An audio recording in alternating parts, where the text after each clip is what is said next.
Amado Batista, aos 74 anos, sobe ao palco sob uma chuva de aplausos.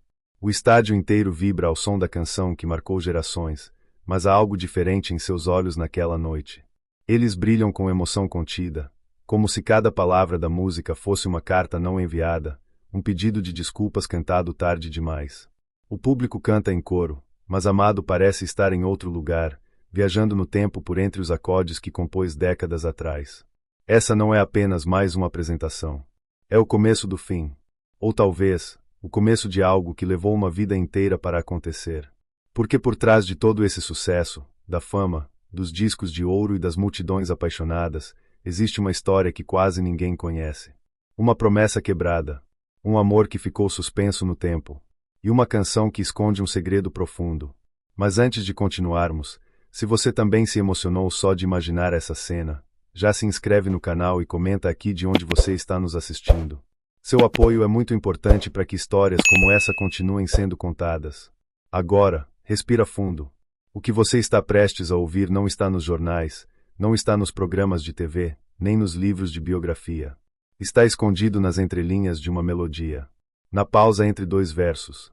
No silêncio que se seguiu à última nota tocada. Amado Batista, o homem por trás da voz que embalou amores e saudades, também teve um amor que embalou sua juventude. Muito antes dos palcos e das multidões, quando ainda era apenas Mado, um jovem pedreiro de Goiânia com o sonho de viver da música, ele conheceu Ana.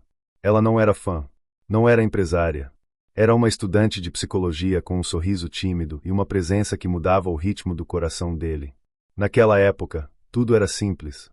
Eles se encontravam na Praça do Bandeirante, dividiam pastéis quentinhos debaixo do sol do cerrado e sonhavam alto, como quem acredita que a vida sempre vai dar certo. Foi ali que ele compôs uma música só para ela. Com o violão no colo e o coração nas mãos, ele prometeu: um dia, eu vou cantar essa música pro mundo inteiro ouvir. Vai ser nossa. Mas o tempo não espera. E os sonhos, às vezes, cobram caro. Mado começou a receber convites para tocar em bares fora da cidade. Depois vieram os primeiros contratos, os primeiros shows, a primeira turnê. A fama chegou como uma tempestade. Bonita, forte, mas avassaladora. E com ela, vieram os compromissos, as distâncias, o cansaço. O telefone tocava cada vez menos. As cartas pararam de chegar. E aquela promessa ficou presa no passado, esquecida entre uma apresentação e outra. Anos depois, já como Amado Batista, ele finalmente gravou a música feita para Ana. Foi um sucesso estrondoso. O país cantava junto, sem saber o nome da mulher por trás da letra. Para o público, era só mais um hit. Para Amado, era uma ferida aberta que nunca cicatrizou. O que ele não imaginava era que aquela canção, gravada com tanto sentimento, finalmente chegaria aos ouvidos de Ana. E com ela, viria uma revelação que mudaria tudo. Uma carta, uma foto, e o nome de um garoto chamado João. O que vem a seguir é uma história de reencontros, silêncios que falam mais que palavras e a possibilidade de reconstruir algo que parecia perdido para sempre. Porque às vezes, o amor não desaparece. Ele só espera o momento certo para voltar. E esse momento chegou. Antes de ser Amado Batista, o cantor que arrasta multidões e emociona corações por todo o Brasil, ele era apenas Mado. Um rapaz simples, nascido e criado nas ruas de Terra Vermelha de Goiânia, nos anos 1970. Filho de lavradores, cresceu entre o cimento e a poeira, aprendendo desde cedo a carregar tijolos no calor escaldante do Centro-Oeste. Era pedreiro de ofício e artista por teimosia. Não havia palco, não havia microfone, mas havia um violão velho, comprado com o dinheiro suado de uma obra que durou 2 verões. Mado não era de falar muito. Preferia deixar que as cordas do violão dissessem o que o peito não dava conta de expressar. À noite, depois do expediente, ele se sentava no batente da pequena casa que dividia com os irmãos e dedilhava melodias que vinham do coração. Tocava para ninguém e para todo mundo ao mesmo tempo.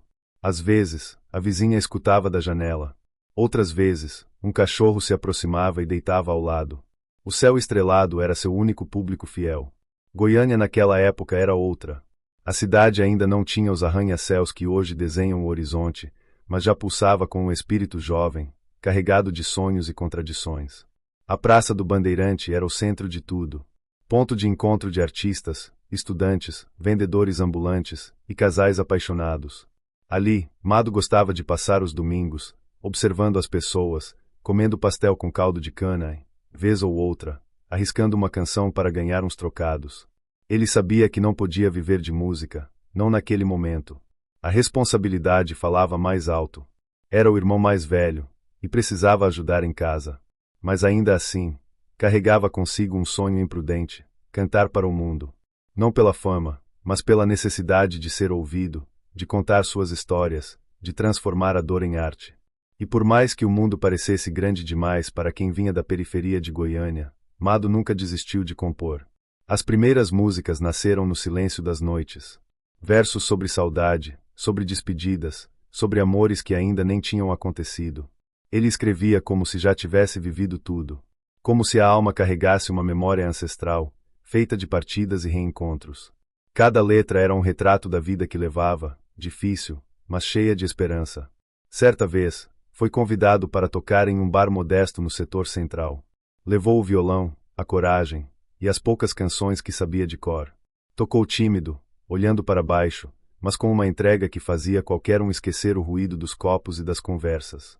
Ganhou pouco naquela noite, mas saiu com um sentimento novo no peito, a certeza de que havia um lugar para ele na música.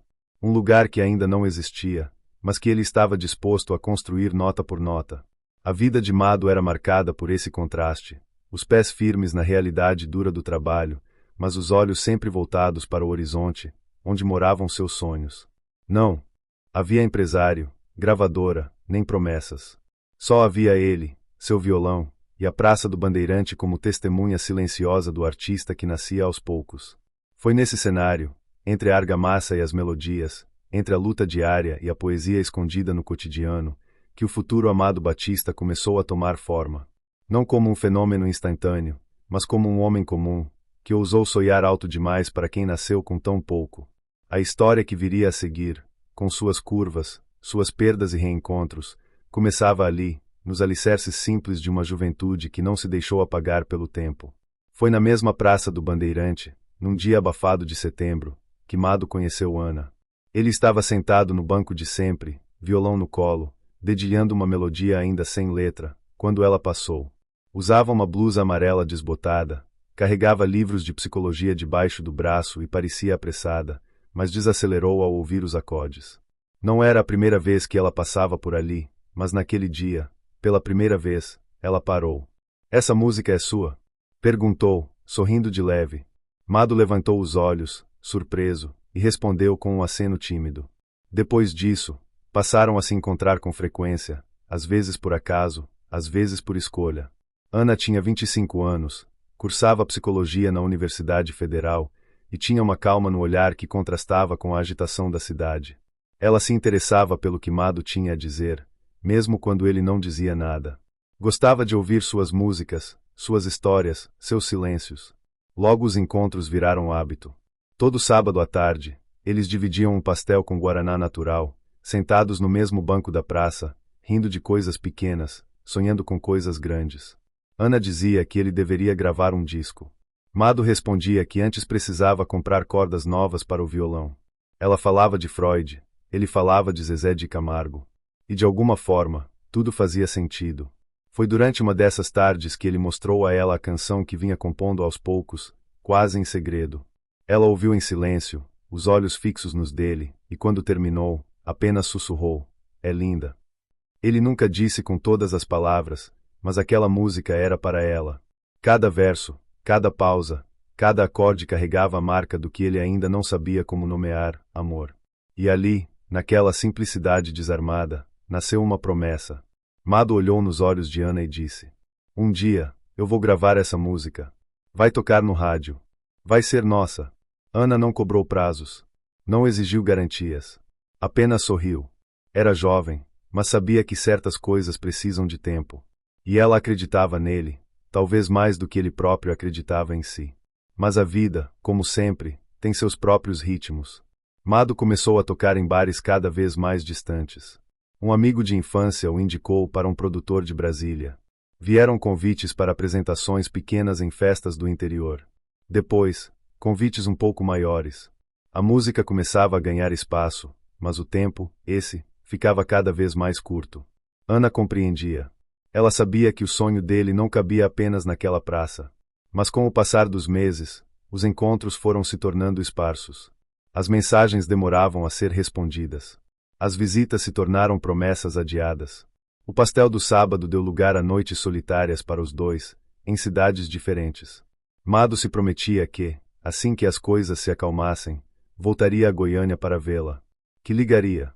Que mandaria uma carta. Mas a verdade é que a fama chega como um redemoinho, vai tomando tudo e deixando para trás aquilo que não grita por atenção. E Ana nunca gritou.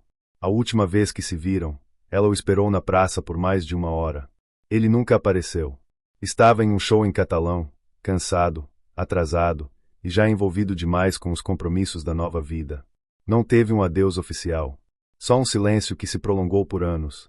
A música prometida, no entanto, permaneceu com ele. E mais tarde, quando já era Amado Batista e o país inteiro cantava seus versos, aquela canção finalmente foi gravada. Mas, para ele, não era uma conquista, era uma ferida. Porque cada vez que a cantava, lembrava-se de Ana, da promessa que não cumpriu, e do amor que deixou para trás. O tempo passou como um vendaval. O rapaz sonhador que dedilhava melodias na praça se tornou Amado Batista, nome artístico escolhido por um produtor que achava que Mado soava informal demais para as rádios nacionais.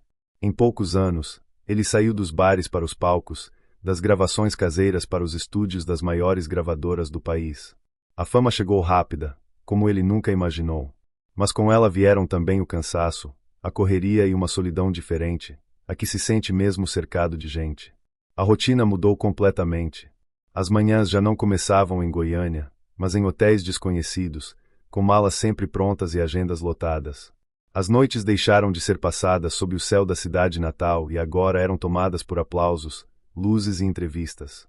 Mas em meio a tudo isso, havia um vazio que nenhuma plateia preenchia. Ana. Por mais que ele tentasse seguir, cada música que compunha ainda carregava algo dela. O jeito como ela o olhava, a paz que encontrava ao seu lado, o silêncio confortável entre duas pessoas que não precisavam dizer muito para se entender. Amado havia trocado tudo isso por algo que, mesmo grandioso, parecia pequeno quando a lembrança dela surgia. Durante anos, ele manteve aquela canção guardada em um caderno antigo, escondida entre outras letras.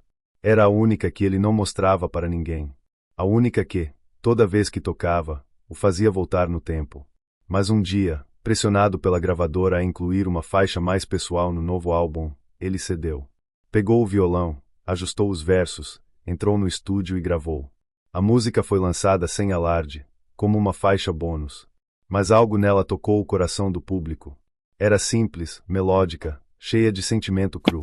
A resposta foi imediata. As rádios começaram a tocar, os fãs pediram nos shows, e logo ela se tornou uma das canções mais pedidas da carreira de Amado. A letra, que nasceu em uma praça de Goiânia, passou a ser cantada por milhares de vozes em todos os cantos do Brasil. E mesmo assim, a cada apresentação, Amado sentia o peito apertar. A melodia que o consagrou era também o lembrete mais doloroso de sua promessa quebrada. Ele nunca soube o que aconteceu com Ana. Nunca teve coragem de procurá-la. Achava que talvez ela já tivesse seguido em frente, que sua presença só traria mais dor do que consolo. Nas entrevistas, evitava falar sobre a inspiração da música. Dizia que era algo antigo, uma lembrança de juventude. Ninguém desconfiava da profundidade daquele sentimento. Os jornalistas buscavam escândalos, romances recentes, curiosidades de bastidores, mas aquela história, a verdadeira, permanecia trancada no coração dele. A carreira seguiu. Amado lançou mais discos, percorreu o país, ganhou prêmios. Mas com o tempo, os holofotes deixaram de cegar, e ele começou a enxergar com mais clareza o que havia deixado para trás. A música, por mais que fosse um sucesso, não o libertava, o mantinha preso a uma culpa silenciosa. Em algumas noites, após os shows, ele voltava sozinho para o quarto de hotel, ligava o violão e tocava aquela canção. Fechava os olhos e imaginava Ana ouvindo, onde quer que estivesse. Imaginava se ela teria entendido a mensagem. Se teria se lembrado dos dias na praça, do pastel dividido, da promessa feita sob um céu limpo de nuvens. O auge da fama nunca apagou a ausência dela. E aquela separação, iniciada pelo tempo e acelerada pelas exigências do sucesso, se tornou o maior arrependimento de sua vida. Porque, no fundo, ele sabia, de todas as conquistas, a que mais importava era a única que ele havia deixado escapar. Ana. Era noite em Curitiba. O show havia terminado há pouco, mas Amado Batista ainda estava no camarim, sentado em silêncio. Enquanto a equipe desmontava os equipamentos e os fãs aguardavam do lado de fora em busca de um último autógrafo, ele permanecia quieto, com o violão encostado no canto e o olhar distante. Estava cansado, não do show, mas de si mesmo. Nos últimos meses, cantar aquela música específica vinha se tornando mais difícil. A letra era a mesma, o arranjo também, mas o peso nas entrelinhas parecia crescer a cada apresentação. Foi então que alguém bateu na porta. Um homem simples, de chapéu de palha e camisa xadrez, se apresentou como funcionário do teatro. Trazia um envelope em mãos. Isso aqui é para você. Me pediram para entregar depois do show, sem pressa, disse, antes de desaparecer no corredor. Amado ficou olhando para o envelope por alguns segundos. Era comum receber bilhetes de fãs, pedidos de ajuda, cartas emocionadas. Mas havia algo naquele papel amarelado que o fez estremecer antes mesmo de abri-lo. O nome no remetente estava escrito em letra cursiva, tremida, quase apagada pelo tempo, Ana. Seus dedos hesitaram, mas ele rompeu o lacre. Dentro, uma folha dobrada cuidadosamente e uma foto desbotada. Na imagem, um garoto com cerca de 10 anos, cabelos escuros, segurando um violão em um quintal de terra batida. O sorriso tímido era familiar. O formato dos olhos, mais ainda. A carta era direta, curta, mas carregada de sentimentos que o tempo não conseguiu apagar. Ana dizia que ouvirá a música pela primeira vez no rádio, sem saber que um dia realmente seria gravada. Ela reconheceu cada palavra, cada acorde, como se estivessem gravados em sua própria pele. Disse que não esperava mais nada dele, não perdão, não retorno. Que a vida seguiu seu rumo, como tinha que ser. Mas então veio a parte que fez o coração de Amado parar por um instante. Ela escreveu: o nome dele é João. Ele tem 10 anos. Gosta de música. E sempre perguntou quem era o pai. Nunca menti, apenas disse que um dia ele entenderia. Amado leu a carta 3 vezes. Depois olhou para a foto como se pudesse puxar dela todas as respostas que o mundo lhe devia. João. Um filho. Um menino que talvez tivesse herdado seu talento, sua sensibilidade, seus silêncios. Naquele momento, o camarim desapareceu. As luzes se apagaram, os aplausos se calaram, e tudo o que restou foi o som do próprio coração batendo com força. Ele tentou lembrar da última vez que havia visto Ana. Tentou imaginar o que ela sentiu ouvindo a música. Tentou aceitar que o passado não voltava, mas que ainda podia ter consequências no presente. O envelope caiu de suas mãos. Ele se levantou devagar, foi até o espelho e encarou o homem que havia se tornado. Tantos anos fugindo daquilo que mais o doía, e agora, ali, diante de uma simples carta, tudo voltava com uma força impossível de conter. João. O nome ecoava como refrão. Pela primeira vez em muitos anos, Amado sentiu algo diferente da saudade, urgência. Precisava voltar. Precisava ver aquele menino. Precisava, de alguma forma, reparar a ausência. Não por obrigação. Não por culpa. Mas por amor. A carta não pedia contato. Não deixava endereço. Apenas dizia que ele saberia onde encontrá-los. E ele sabia. Porque algumas histórias começam em lugares tão específicos, tão marcados na memória, que se tornam eternos. E para Amado, esse lugar era a Praça do Bandeirante. O mesmo banco. O mesmo chão. O mesmo céu. Era lá que tudo havia começado. E era para lá que ele precisava voltar. Amado voltou a Goiânia sem avisar ninguém. Chegou em silêncio, com um boné discreto e óculos escuros, tentando passar despercebido pelas ruas que um dia foram cenário dos seus sonhos. Cada esquina carregava um pedaço de sua juventude, mas era a Praça do Bandeirante que o atraía com força quase magnética. Era ali que tudo havia começado, a música, o amor, a promessa, e agora, talvez, um novo capítulo. Chegou numa tarde de sexta-feira, quando o sol ainda esquentava o chão e o burburinho dos estudantes, feirantes e músicos de rua tomava conta do espaço. Caminhou devagar, como quem volta para casa depois de muito tempo. E então o viu. Um adolescente, de cabelos escuros e postura tímida, tocando violão encostado na estátua do Bandeirante. João. Amado reconheceu de imediato. Não precisou perguntar. O garoto tinha o mesmo olhar contemplativo que ele tinha aos 17 anos. Tocava com sentimento, errando aqui e ali, mas compensando com emoção o que ainda faltava em técnica. Ao redor, algumas pessoas paravam para ouvir. Outras apenas passavam. Mas Amado ficou. Sentou-se num banco próximo, em silêncio, e escutou cada nota como se fossem palavras. Durante alguns dias, repetiu o ritual. Chegava sempre no mesmo horário, assistia de longe, e ia embora sem ser notado. Até que um dia, João o notou. — O senhor gosta de música? Perguntou, sem tirar os olhos do violão. Amado sorriu de canto, tirou os óculos escuros e respondeu: — Um pouco. Já toquei bastante por aqui, muitos anos atrás. João riu, desconfiado. — É mesmo? Então me diz, você prefere tocar com palheta ou com os dedos? A conversa começou ali. E como acontece entre pessoas que compartilham a mesma paixão, foi se aprofundando com naturalidade. Nos dias seguintes, Amado passou a levar seu próprio violão. Tocavam juntos, trocavam dicas, falavam de melodias, letras, ritmos. João, com sede de aprender. Amado, com sede de se aproximar. Ele ainda não havia contado a verdade. Não sabia como, nem quando. Sentia que precisava construir algo antes: confiança, presença, afeto. João nunca mencionava o pai.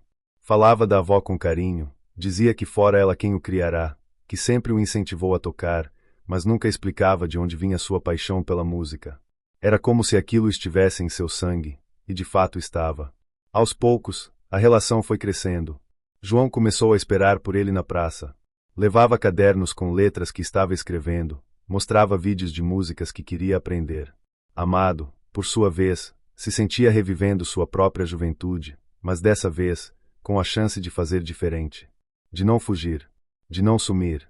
Foi numa tarde de domingo que tudo mudou. A praça estava mais cheia do que o normal, e um grupo de crianças fazia um pequeno sarau ao lado. João se aproximou de Amado, com um envelope nas mãos. Dentro, um desenho infantil antigo, feito com giz de cera. Era ele, criança, segurando um violão. Ao lado, um homem sorridente com cabelos pretos, e acima, escrito em letras grandes: Papai. Minha avó guardou isso. Ela nunca mentiu, só não contou tudo. E eu nunca perguntei muito. Mas depois que a senhora Ana se foi, eu comecei a juntar as peças. O senhor é meu pai, não é? Amado sentiu o tempo parar. Olhou nos olhos do menino, seu menino, e respirou fundo. Não havia mais máscaras, nem medos. Sou João. E se você me permitir, quero ser de verdade, daqui pra frente. João sorriu. Um sorriso leve, sem cobranças. Um sorriso que acolhia. E naquele instante, entre os sons de violões e o calor de Goiânia, pai e filho se reencontraram. Não com discursos grandiosos, mas com a simplicidade de quem escolhe estar presente. A música, mais uma vez, havia feito seu milagre. Domingão com Hulk. Palco iluminado. Plateia lotada. O apresentador anuncia com entusiasmo: hoje, o Brasil vai conhecer uma história de música, amor e reencontro. Com vocês, Amado Batista e seu filho. A cortina se abre. Amado Batista, aos 74 anos, caminha devagar até o centro do palco. Ao seu lado, João, agora com 17, carrega o violão como se fosse extensão do próprio corpo. Os dois se entreolham, cúmplices. O cenário é uma reprodução perfeita da Praça do Bandeirante, o banco de concreto, a sombra imaginária das árvores, e até um carrinho de pastel no fundo, para os atentos. A música começa. É aquela. A mesma que um dia foi promessa, depois culpa, depois saudade, e agora, redenção. Amado canta o primeiro verso. A voz trêmula de emoção. João entra no segundo, afinado, seguro, com uma doçura que arrepia até quem não conhece a história. Quando chegam ao refrão, a plateia está de pé, aplaudindo de olhos molhados. E ali, no meio da canção, Amado se vira para o público e diz: essa música foi feita para uma mulher chamada Ana. A mulher que me ensinou o que é amar de verdade. E esse aqui, colocando a mão sobre o ombro de João, é o maior presente que ela me deixou. Explosão de palmas. Câmeras captam cada detalhe. Hulk se emociona. A internet vai à loucura. Clipes da apresentação viralizam. Em minutos, os dois estão em todos os sites, noticiários, trends do X, antigo Twitter. O Brasil quer saber tudo sobre essa dupla. Mas o que ninguém esperava é o que Amado anuncia logo em seguida, ainda no palco. Eu vivi muita coisa. Toquei em todo canto desse país. Mas agora, Quero tocar só na alma das pessoas. Tô me aposentando dos palcos. Vou voltar para Goiânia. E com meu filho aqui, vamos começar uma nova história. A reação é de surpresa geral. Hulk tenta confirmar. Mas, amado, o senhor tá falando sério. Sério como pastel com caldo de cana, meu amigo. Responde ele, arrancando gargalhadas da plateia. Dias depois, Amado e João se instalam numa casa modesta perto da antiga praça. Nada de mansões. Nada de seguranças. Apenas uma varanda com rede, um rádio antigo e 2 violões sempre à mão. A Praça do Bandeirante se transforma aos poucos. Eles montam um pequeno coreto improvisado, com a ajuda dos vizinhos, onde Amado dá aulas de música gratuitas para crianças da região. João, agora com 22 anos, lança seu primeiro álbum solo, Herança do Coração. O disco é simples, com arranjos acústicos e letras que falam de afeto, família e tempo. Ele recebe convites de gravadoras, propostas para turnês, mas escolhe ficar. Prefere tocar em bares locais, frequentar as feiras da cidade e ensinar a molecada a afinar violão. Todo ano, no mesmo dia em que Ana se foi, pai e filho deixam uma rosa branca na Praça do Bandeirante. É um ritual silencioso, mas cheio de significado. Um gesto que resume tudo o que palavras não conseguem dizer. E se você passar por Goiânia num fim de tarde qualquer, talvez ouça, vindo da praça, 2 violões em harmonia. O mais velho, marcado pelo tempo. Outro, jovem, vibrante, cheio de futuro. E se escutar com atenção, pode jurar que a melodia diz: eu voltei para cumprir o que prometi. Essa história te emocionou? Então se inscreve no canal, deixe seu gostei e comenta aqui embaixo de onde você está acompanhando a gente. E se já deixou alguma promessa no passado, quem sabe esse vídeo não é um empurrão que faltava para cumpri-la. Afinal, como diria Amado, nunca é tarde para recomeçar, principalmente com um pastel na mão e um violão no colo.